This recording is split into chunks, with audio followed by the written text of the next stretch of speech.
விடிகாலம் இருக்க மாட்டேங்குது. ஆள் வந்து விரைச்சிக்கிட்டா அப்படியே விடிகாலத்தில் தான் இறந்துருக்குறா அப்படியே. யாருமே பார்க்கல. போதையில் தான் படுத்து கிடக்குறான்னு சொல்லிட்டு எல்லாம் அசால்ட்டு போல் இருந்துருக்குறாங்க. அப்புறம்னு பார்த்தா இப்போ நம்மளுக்கும் தெரியும். நான் வந்திருந்தேன் யாரும் இறந்து கிடக்குறான்ட்டு தான் நம்ம பார்க்கலான்னு ஒரு ஃபோட்டோ பிடிச்சி பசங்களுக்கு யாராவது சொன்னால் தான் நம்மளுக்கு தெரியும். பசங்களுக்கு இப்போ நம்ம கூட இருக்கிற பசங்களுக்கு நம்ம வந்து ஃபோட்டோ பிடிச்சி அமுச்சு விட்டால் தான் பசங்களுக்கு தெரியும். யாராச்சும் இந்த எந்த ஏரியாடா நம்ம ஏரியாக்காரங்களான்னு சொன்னால் தான் அவங்களுக்கு தெரியும். தெரிஞ்சால் தான் நம்ம சொல்கிறதுக்கும் கரெக்டாக இருக்கும். இப்போ உடனே அவங்க அதிகாரி என்னங்கிறாங்க, நீ எப்படி நீ ஃபோட்டோ பிடிச்சி அமுச்சிடலாம் அப்படிங்கிறாங்க. நம்ம என்னத்தை போய் நம்ம சொல்ல முடியும்? அதிகாரி வந்து அவர் சொல்கிறார், நான் ஃபோட்டோ பிடிச்சி 4 பேத்துக்கு அமுச்சுட்டா தான் தெரியும் இந்த ஏரியாக்காரங்கன்னு சொல்லுவாங்க. தெரியாமல் நான் சாட்சி கையெழுத்து கூப்பிட்றேன்னாக்கா நம்ம என்னத்தை சொல்கிறது? மீட்டிங் தான் வந்திருக்குற அப்படியா இருக்குது. மீட்டிங்க்கு வந்திருக்குற மீட்டிங் வந்துட்டு இந்த மாதிரி பண்ணிட்டு இருக்கு. ஆமாம், மீட்டிங் வந்து சரக்கு அடிச்சிட்டு இருக்கிற அப்படி என்ன ஆச்சுன்னு தெரியல. ஆள் இறந்துருக்குற அப்படி. அதுதான் நானே இப்போ ரோட்டில் வந்துட்டு இருந்தேன். இப்போ வரப்போ தான் பார்த்தேன், என்னடா அங்கே நின்று ஒருத்தர் படுத்து கிடக்குறாங்க, போலீஸ்காரன் நவுத்தி விட்டு பார்த்துட்டு இருக்கிறாங்கன்னு சொல்லி பார்த்தேன். அப்புறம் பார்த்தா ஆள் இறந்துட்டு அப்படி இறந்தாங்க இறந்துருக்குற அப்படி. சரக்கு தான் அடிச்சிருக்கிறாரு. இந்த இடத்துல வந்து யாரும் இது வரைக்கும் புதுசாக இறந்ததில்லை இந்த மாதிரி. இப்போ மாநாடு போட வந்தால் ஏகப்பட்ட கூட்டம், ஏகப்பட்ட பேர் வந்தாங்க. ஒருத்தர் 2 பேர் இல்லை, தெரிஞ்சவங்க தெரியாதவங்க ஏகப்பட்ட பேர் வந்த இடம் இதுதான். இதுக்கு முன்னாடி இந்த மாதிரி சம்பவம் எதுவும் நடந்ததில்லை. இப்போ தான் ஃபஸ்ட் டைமு. அதனால் அவர் இறந்ததுக்கு மீட்டிங்கை எனக்கு சரியாக தெரிய காரணம் தெரியல. ஆனால் மீட்டிங் கூட்டம் வந்தோம். அவர் யாருன்னு ஊருக்காரங்கன்னாக்கா நம்மளுக்கு ஒரு ஃபோட்டோ பிடிச்சாதான் நம்மளுக்கு தெரியும் எந்த ஊருக்காரங்கன்னு. நம்மளுக்கு ஃபோட்டோ பிடிக்கக்கூடாதுங்கிறப்ப நம்ம என்னத்தை போய் சொல்கிறது? அதாவது ஃபோட்டோ பிடிக்கிறதுக்குள்ளே துணி போட்டு மூட்டிட்டாங்களே, நம்ம என்னத்தை போய் பார்க்க முடியும்? ஆளை எந்த ஏரியான்னு நம்ம பார்த்தா தானே சொல்ல முடியும். இப்போ மூணாங்கடா இல்லை சன்னேசிக்குண்டா எருமாப்பாளையமான்னு பார்த்தா தான் தெரியும். நம்ம ஒரு ஃபோட்டோ பிடிச்சி பார்க்குறதுக்குள்ளாரியே மூஞ்சி போட்டு மூடிட்டாங்க. ஒரு ஃபோட்டோ பிடிக்கிறதுக்குள்ளாரியே அவங்க வந்து நம்மளை சாட்சிக்கெல்லாம் கூப்பிட்றாங்க. சாட்சிக்கு நான் கூப்பிடுவோம் நீங்கள் வரணும்னு. அவர் ஆனால் இந்த ஏரியா மாதிரி எனக்கு தெரியல. நான் இங்கே தான் எனக்கு ரொம்ப நாளாக அவர் இந்த இடத்துல பார்த்ததில்ல, இந்த ஒயின் ஷாப்லையும் பார்த்ததில்ல. போட்டு மூடி வச்சுட்டு இந்த ஊர் தான் நான் இருக்கேன். அதனால் எனக்கு தெரியல சரியா. அவர் இது வரைக்கும் நான் பார்த்ததுலாம் நேரில் மூஞ்ச பார்த்தேன் இப்போ கூட. ஆனால் அவர் இந்த இடம் மாதிரி தெரில. இந்த இடம் மாதிரி தெரில. நான் ஒரு கொஞ்ச நேரத்துக்கு முன்னாடி பார்த்தேன். அதனால் சொல்கிறேன், மூஞ்சி அப்பயே பார்த்தேன். ஆனால் இந்த இடம் மாதிரி தெரில. வெளியே இருந்து தான் வந்துருக்காரு. வெளியேருந்து வந்தால் இறந்துருக்காரு. எல்லாருக்கும் நல்லா செய்வார். சிவாஜி கிருஷ்ணமூர்த்தி அப்படியே பேசட்டும். எங்க அக்கா மாருங்க, எங்க அம்மா மாருங்க ஓட்டு எங்க தளபதிக்கு விழட்டும். சரியா? சிவாஜி கிருஷ்ணமூர்த்தி அதாவது ஒரு பானை சோறுக்கு ஒரு சோறு பதன்ற மாதிரி ஒட்டுமொத்த திமுகவினுடைய நிர்வாகிகளுக்கும் அவர் ஒரு உதாரணம். அதே மாதிரி தான் அனைத்து நிர்வாகிகளும். ஆனால் இங்கே இருக்கக்கூடிய இவங்க வந்து ரொம்ப மட்டம் தட்டி இழிவாக பேசிட்டு இருக்கக்கூடிய எங்களுடைய துடிப்பான தளபதியினுடைய தம்பிகள், இன்டலெக்சுவலா அறிவார்ந்த தம்பிகள் அப்படின்றத இந்த 2026 தேர்தலை நாங்கள் நிச்சயமாக நிரூபிப்போம். கண்டிப்பாக தளபதி சொன்ன மாதிரி நிச்சயமாக இன்னைக்கு எதிர்கட்சி நம்ம டிவிக்கே தான், நாளைக்கு ஆளும் கட்சி நம்ம டிவிக்கே தான். அடுத்த தமிழக முதல்வர் கண்டிப்பாக தலைவர் தளபதி. 1967 அதுக்கப்புறம் 77 இந்த 2 எலெக்ஷனும் அண்ணாவும் அதுக்கப்புறமா வந்து புரட்சி தலைவர் எம்ஜிஆர் சந்திச்சப்போ இதே கூட்டம், இந்த மக்களின் ரத்தத்தை உறிஞ்சிற இந்த கூட்டம் இதே டைலாக் தான் விட்டுட்டு இருந்துச்சு. இது ஓட்டா மாறுமான்னு. இது ஓட்டா மட்டும் மாறாது, இவங்களுக்கு பெரிய ஆப்பா மாறும். இன்னைக்கு இருக்கக்கூடிய இந்த ஆளுங்கட்சிக்கு பெரிய ஆப்பா மாறும். ஆடி போய் உட்காந்துருக்காங்க. அதனாலதான் இலவசங்களை மாறி அள்ளி தெளிக்கிறாங்க. அந்த பயம் தளபதியை பார்த்து அந்த பயம், அந்த 5000 ரூபா இருக்குதுல்ல, அந்த 5000 ரூபா அக்கௌண்ட்ல ஏறினதெல்லாம் எங்க அம்மாவும் எங்க தங்கச்சிங்களும் யாரும் எட்டி கூட பார்க்கல, அதை எடுத்து கூட பார்க்கல. எல்லாரும் ஒட்டுமொத்த சேலத்தினுடைய சாலையினுடைய 2 புறமும் நின்று எங்க அண்ணனுக்காக வெயிட் பண்ணி பார்த்துட்டு இருக்காங்க. அவங்க போட்ட 5000 இல்லை, 5 லட்சம் இல்லை. ஆனால் தலைவர் இன்னொரு விஷயம் உங்களுக்கு தெரியுமா? 5000 ரூபா அக்கௌண்ட்ல இருக்குது. அதே அக்கௌண்ட்ல பின்னாடி திருப்பி பார்த்தா 5 லட்சம் கோடி கடன் இருக்கு. தெரியுமா? ஆமாவா இல்லையா? அதையும் தலைவா பேச மாட்டேன்றாங்க. ஒவ்வொருத்தர் மேலேயும் இன்னைக்கு 3 லட்சம் கோடி தலை இருக்குது, கடன் இருக்குது. ஏதோ என் தங்கச்சி இங்க வாங்க, என் தங்கச்சி இவன் மேல இன்னைக்கு கடன் வந்துருச்சு. வெறும் 4.5 லட்சம் கோடியா இருந்த இந்த ஆட்சி ஆரம்பத்தில் வரும்போது 4 லட்சம் கோடியா இருந்த அந்த கடன் இன்னைக்கு 9 லட்சம் கோடியா இருக்குது. எவன் வீட்டு அப்ப சொத்து? யாரை கடனாளி ஆக்குறது? இந்த 5000 ரூபா காசு அப்படின்றது எப்படி தெரியுமா? இந்த மீனுக்கு தூண்டில் புழு குத்தி விடுவாங்க, அது வந்து மாட்டிக்கிச்சுன்னு வச்சுக்கோ, அது டோட்டலாக அது உயிரே போயிடும். அந்த மாதிரி தான் அந்த 5000 பணம் அடுத்த ஆட்சிக்கு இவங்களையெல்லாம் திரும்பவும் மயக்கலான்னு அவங்க நினைக்கிறாங்க. அது வாய்ப்பே இல்லை. அப்படி சப்போஸ் இவங்கெல்லாம் வந்துட்டு அந்த மாதிரி வந்துட்டாங்க அப்படின்னா 10 லட்சம் கோடி கடன் 20 லட்சம் கோடி கடனாக போகும், இந்த நாடு நாசமாக போகும். கலைஞர் டைலாக் ஞாபகம் இருக்கா?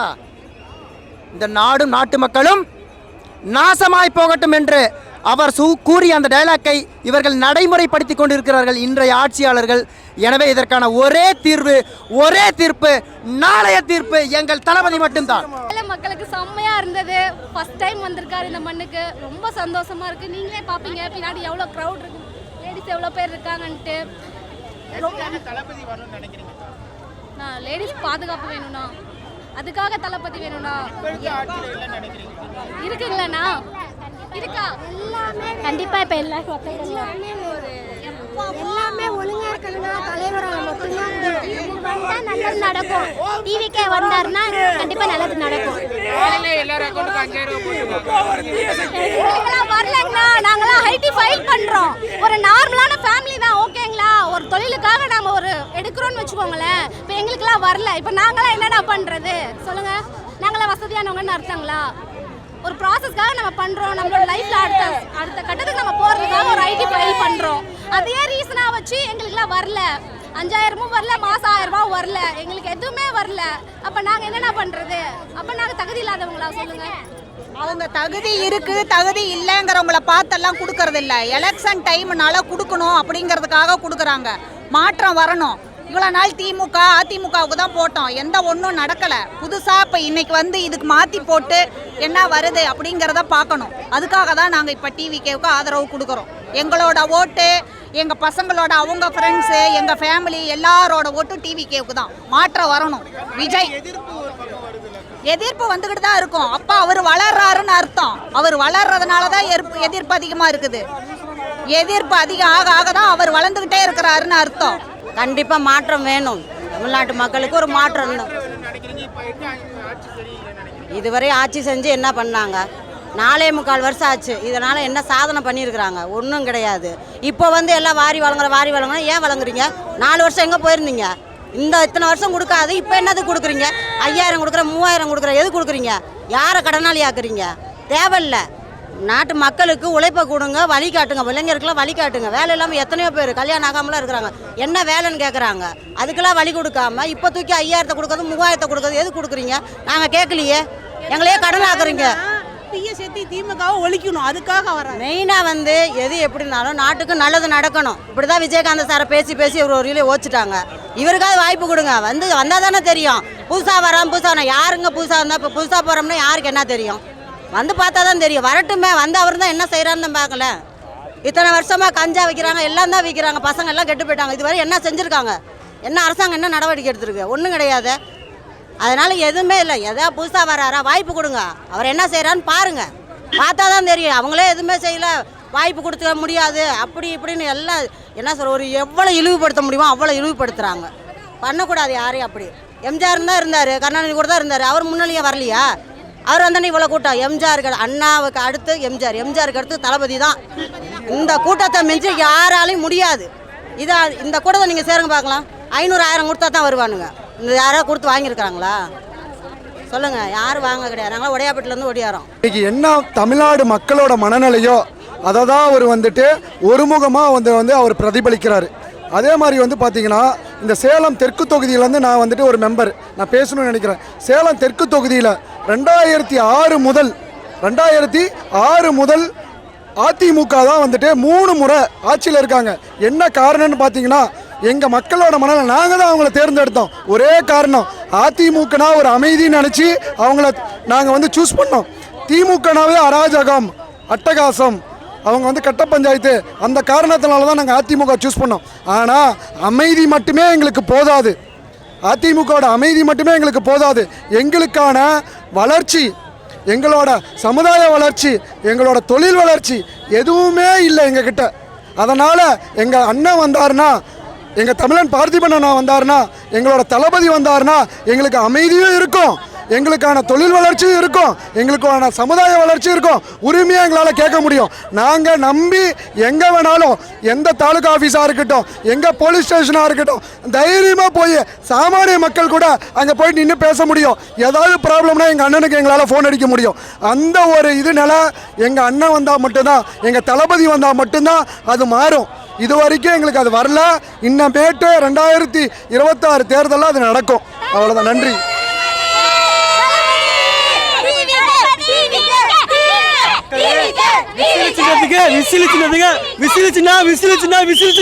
மக்களே மறந்தாதீங்க.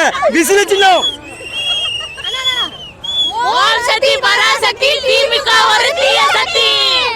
அந்த பயம் இருக்கணும்டா. சூப்பராக இருந்துச்சு. எங்கள் அண்ணனை இப்படி பக்கத்துலேருந்து பார்ப்பேன்னு நான் எதிர்பார்க்கல. இது எனக்கு ரொம்ப பெனிஃபிட்டாகவும் இருக்குது. எங்கள் அண்ணன் வருவார். விசில் சின்னத்துக்கு எல்லாரும் ஓட்டு போடுங்க. விஜய் அண்ணா விசில் நீங்கள் தானா? விசிலுக்கு பதிலாக நாங்கள் எங்கள் மனுஷன் ஒரு பெரிய விசில் தான். எதுக்காக தளபதி வரும்னு நினைக்கிறீங்க? தளபதி வந்தால் மாற்றம் வரும். எப்பயும் நாங்கள் சின்ன பிள்ளைலேருந்து பார்க்குறோம். டிஎம்கே வருதுன்னா ஏடிஎம்கே. இப்போ டிவிக்கே வரும். இப்போ டிவிக்கே கண்டிப்பாக வரும். எங்கள் சின்ன பிள்ளைங்கலேருந்து பெரிய பாட்டி தாத்தா யாராக இருந்தாலுமே டிவிக்கேக்கு தான் ஓட்டு போடுவாங்க. விசில் சின்னத்துக்கு. விஜய்க்கு ஓட்டு போட நினைக்கிறது என்ன காரணம்னா, இவ்வளோ வருஷமாக எவ்வளோ படித்த இளைஞர்கள் வந்து வேலை வாய்ப்பு இல்லாமல் கிட்டத்தட்ட ஒரு 30 வருஷமாகவே யாருக்குமே வேலை கிடையாது. இப்போ முதல்ல கல்வி அறிவில் வந்து ரொம்ப கம்மியாக இருந்தோம் நம்ம தமிழ்நாட்டில். ஆனால் இப்போ வீட்டுக்கு 4-3 டிகிரி படித்தவங்க இருக்காங்க. இன்ஜினியரிங் படித்தவங்களுக்கு வேலை இல்லை.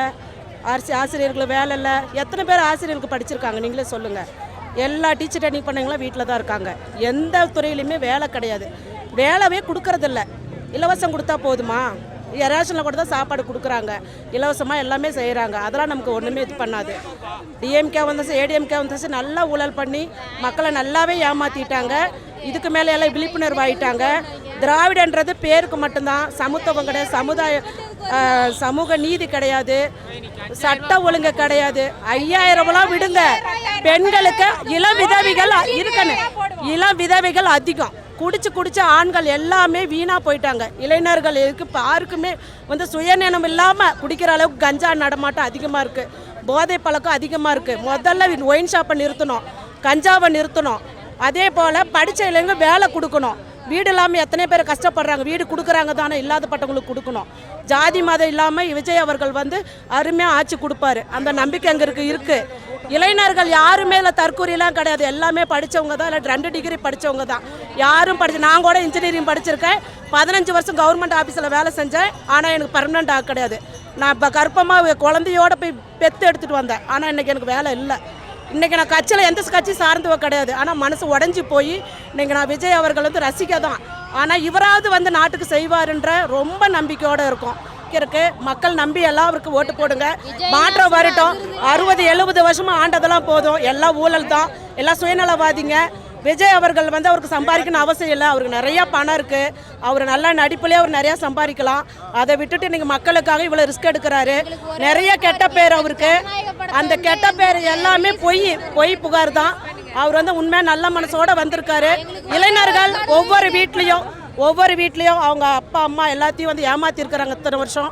இனிமேல் ஏமாறாமல் விஜய் அவர்களுக்கு ஓட்டு போடுங்க. தயவு செஞ்சு இந்த 5 வருஷமும் எல்லாருமே கொஞ்சம் சிந்திச்சு செயல்படுங்க. பாருங்கள், பிடிக்கலையா மாற்றி போடுங்க. தயவு செஞ்சு தமிழகத்தை காப்பாற்றுங்க. அவ்வளோதான் நான் சொல்லுவேன்.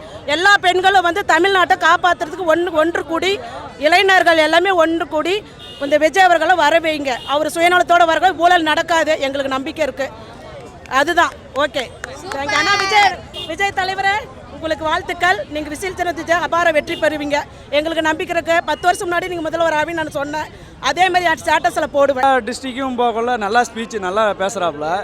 சேலத்துக்கு இப்போ ரொம்ப வந்தது வந்து டிஎம்கே பற்றி ரொம்ப இந்த மாதிரி பேசி இந்த டிஸ்ட்ரிக்டில் தான் பார்க்குறேன். நேரடியாக பார்க்குறது. நாங்கள் மாநாட்டுக்கெலாம் போனோம். இவ்வளோ க்ளோஸாக பார்த்ததில்ல. இன்றைக்கி க்ளோஸாகவும் பார்த்தோம். ஸ்பீச் நல்லா இருந்துச்சு. என்ன இந்த கற்குவாரிகள்லாம் உங்களுக்கே தெரியும். பின்னாடிலாம் வந்து பாருங்கள், சேலத்தில் நிறையா மலைகள்லாம் இருக்குது. கற்குவாரிகள்லாம் உடைக்கிறாங்க நிறையா. எல்லாம் இந்த கவர்மெண்ட் பண்ணுற இது. இன்னொன்று என்னென்னா, இப்போ தான் வந்தாப்புல அனுபவம் இல்லைன்னு இவங்கிறாங்க. இவங்க முதல் முறையாக வரக்குள்ள இவங்களுக்கும் அனுபவம் இல்லை தான். அவர் கலைஞர் வந்து ஆட்சியில் இருக்கக்குள்ள இப்போ ஸ்டாலினுக்குமே அனுபவம் இல்லை தான். இவர் இப்போ 5 ஆண்டு இப்போ தான் இவர் தான் ஆளறாப்புல இப்போ. அதனால் வந்து இவருக்குமே வந்து அனுபவம் கிடையாது. அதனால் வந்து போக தான் எல்லாமே கற்றுக்க முடியும். அதனால் ஓகே, எல்லாமே ஸ்பீச் எல்லாம் ஓகே. என்ன வேறு நிர்வாகிகள் எதாவது பேசுவாங்க எல்லாம் பார்த்தோம். கொஞ்சம் அந்த சேலத்தை பற்றி கொஞ்சம் பேசாத தான் கொஞ்சம் இதாக இருந்துச்சு. ஓகே, மற்றபடி சூப்பர். மாநாடு அடுத்தது மறுபடியும் பண்ணுறேன்னுக்குறாங்க. தொப்பி கொடுத்துருக்காங்க. ஜூஸ் பாக்கெட் ஒன்று கொடுத்துருக்காங்க. ஸோ வாட்டர் பாட்டில் கொடுத்துருக்காங்க.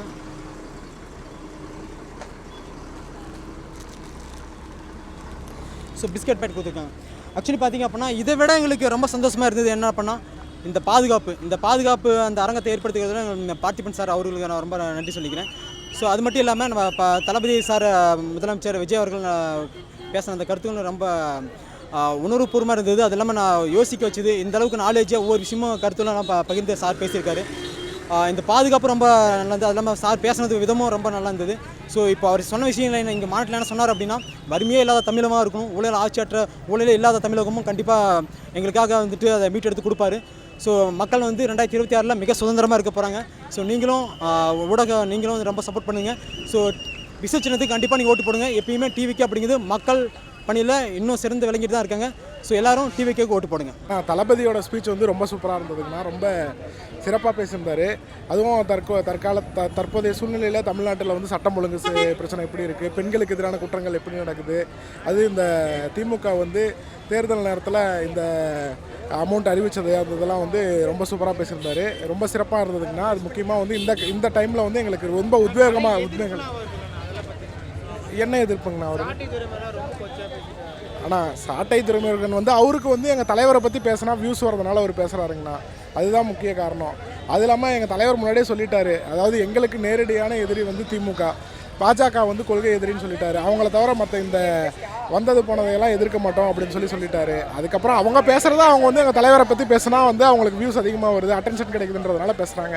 அவ்வளோ எதிர்ப்புலேருந்து தான் நமக்கு வந்து ஒரு தீர்வு கிடைக்கும்ன்றதுனால இப்போ ஆமாம் கண்டிப்பாக தீர்வு கிடைக்கும்னா சாட்டை துறைமுருகன் பேசுகிறது வந்துட்டு எதை பற்றி பேசுகிறாரு, முக்கால்வாசி அவரோட வீடை ஃபஸ்ட்டெல்லாம் பார்த்தீங்கன்னா திமுக எதிர்த்தார், அதுக்கு முன்னாடி பிஜேபி எதிர்த்தார். அவருக்கு அந்த இடத்துல அவருக்கான அந்த ஒரு இது கிடைக்கல, ஒரு ஃப்ளாஷ் ஆஃப் லைட் கிடைக்கல. ஸோ அதனால் என்ன பண்ணுறாரு, இப்போது தளபதியை பற்றி பேசுகிறார். தளபதியை பேசுனால்தான் அவர் இப்போ வந்துட்டு அவருக்கு அவருடைய என்ன சொல்கிற அவருடைய வேல்யூ வந்து அதிகமாகிற மாதிரி அவருக்கு ஃபீல் ஆகுது. ஆனால் சோஷியல் மீடியாவை பொறுத்த வரைக்குமே நிறைய ஜென்சி பீப்புள்ஸ் எல்லாம் இப்போ இருக்காங்க. இப்போ இருக்கிற முக்கால்வாசி சோஷியல் மீடியா யூசர்ஸ் எல்லாமே ஜென்சிஸ் தான். ஸோ ஜென்சிஸ் எல்லாருக்கும் கொஞ்சம் என்ன சொல்கிற மெச்சூரிட்டி இருக்குது, கொஞ்சம் அந்த பொது அறிவு இருக்குது, நிறைய பேர் வந்துட்டு நிறைய விஷயத்த பார்க்குறாங்க, தெரிஞ்சுக்கிறாங்க. அப்படின்னு இருக்கிறப்ப சொல்கிற எல்லாமே உண்மையான ஆயிட முடியாது இல்லையா. இப்போ நான் கூட சொல்லுவேன் நானும் மோடியும் ஃப்ரெண்டுன்ட்டு உண்மையாயிருமா? அதே மாதிரி தான் அவர் சொல்கிறாரு பிரபாகரன் நானும் போய் துப்பாக்கி எடுத்து நின்னோன்ட்டு, அதெல்லாம் உண்மையாகுதா? அதில் சாட்டை துறைமுருகன் பேசலாம்ல. அவருடைய யூடியூப் சேனல் ஸ்டார்டிங்கில் பார்த்தீங்கன்னா தளபதி பேசுறதுக்கு தகுதியே இல்லாத ஆள் ப்ரோ. அவருக்கு பதில் சொல்லி டைமே வேஸ்ட் பண்ணக்கூடாது. நாங்களே பதில் சொல்லக்கூடாது. எங்கள் தளபதி அவருக்கெல்லாம் கண்டுக்கிறதே லூசு மாதிரி. சிவாஜி கிருஷ்ணமூர்த்தி பார்த்தீங்கன்னா பெண்களை வந்து ஆபாசமாக பேசுகிறாங்க. அதை பற்றி என்ன நினைக்கிறீங்க, என்ன சொல்கிறீங்க? அது வந்துட்டு நாங்கள் சொல்கிறதுக்கு ஒன்றுமே இல்லை. அவரோட கட்சியோட தலைவர் தான் சொல்லணும், சரிங்களா? கட்சியோட தலைவரை ஒழுக்கமற்றவர்னா அவரோட தொண்டர்களும் ஒழுக்கமற்றவர் தான் இருக்காங்க. ஒரு பெண்களுக்கு கைது பண்ணியிருக்கணும் அவரை. அவர் பேசின கொச்சை பேச்சுக்கு இதனால ஸ்டாலின் அரசு வந்து கடுமையாக அவர் மேல் தண்டனை எடுத்து அவரை வந்து சிறையில் அடிச்சிருக்கணும். பெண்களை அவமதிப்பு அவருக்கு அவார்டு கொடுத்து ஊக்கப்படுத்துதுன்னா அது மிகப்பெரிய ஊழல் சக்தி. அவங்க வந்து நாட்டை வந்து நாசம் பண்ணுறதுக்கு வந்திருக்கிறாங்க. இந்த தரம் அதை அந்த ஊழல் சக்தியும் தீய சக்தியும் அப்புறப்படுத்துறதுக்கு தான் எங்கள் தளபதி வந்திருக்கிறாரு. 2026 விசில் சத்தம் மிக சத்தமாக ஒழிச்சு எங்கள் தளபதி வந்து சிஎம் சீட்டில் இன்னும் ஒரு 50 வருஷத்துக்கு அவர் தான் முதலமைச்சர் தமிழ்நாட்டில். டிவிக்கே தான் ஜெயிக்கும் கன்ஃபார்ம். அவர் நல்லது பண்ணுவார், நாட்டுக்கு நல்லது பண்ணுவார். அதனால ஃபுல்லாகவே அவர் தான் நல்லது பண்ணுவார். இது வரைக்கும் எல்லாமே சொன்னது இது பண்ணி, ஆனால் இவர் சொன்னதை நிறைவேற்ற நம்பிக்கை இருக்கு. அனைவருக்கும் வணக்கம். 2016 ஓட்டு போட்டோம், 2021 ஓட்டு போட்டோம். அந்த ஓட்டு போட்டதுக்கு நன்றி அவங்க நினைக்கணும். இருக்கிற மக்களை வந்து முட்டாள் ஆக்கக்கூடாது, அதை ஒன்று தற்கூரி அப்படிலாம் பேசக்கூடாது, அது தவறு. ஏன்னா நாங்கள் மக்கள்லாம் நினச்சதுனால தான் ஓட்டு போட்டு அவங்கள நம்ம ஜெயிக்க வச்சோம். அவங்க வந்து அந்த மாதிரி மக்களை தற்கூரியாக பேசுகிறது, தவறாக பேசுகிறது, அதை வந்து அவங்க பேசுகிறவங்க கண்டிப்பாக மாற்றிக்கணும். அதெல்லாம் வந்து தவறுன்னு பேசக்கூடாது. எல்லாருக்குமே நம்ம ரெஸ்பான்ஸ் கொடுக்கணும். நேற்று போட்ட நம்ம நன்றியை நினைக்கணும். 2016 நம்ம மக்கள்லாம் ஓட்டு போட்டதுனால தான் நீங்கள் சிஎம் ஆனீங்க, ஆட்சி ஆனீங்க. அதேமாதிரி 2021 நாங்கள் ஓட்டு போட்டதுனால தான் நீங்கள் ஆட்சி அமைச்சிங்க. இல்லைன்னா அப்புறம் ஓட்டு போட்ட மக்களை வந்து நான் இன்றைக்கி தான் விஜய் 2 வருஷம் முன்னாடி தான் வந்தார், 2021 வர கிடையாது. ஆனால் அவங்களெல்லாம் அப்படி தரகுறவாக பேசுகிறது, பசங்களாம் நம்ம நல்ல பசங்க, மக்களை கவர் பண்ணுங்கள், நல்லது பண்ணுங்கள். கவர் பண்ணி மக்களுக்கு ஓட்டு போட்டு அவங்கள கவர் பண்ணி நீங்கள் அன்பால் சாதிச்சு இழுங்க. தரகுறையாக பேசி அந்த மாதிரி நம்ம பக்கம் இழுக்க வைக்காதீங்க.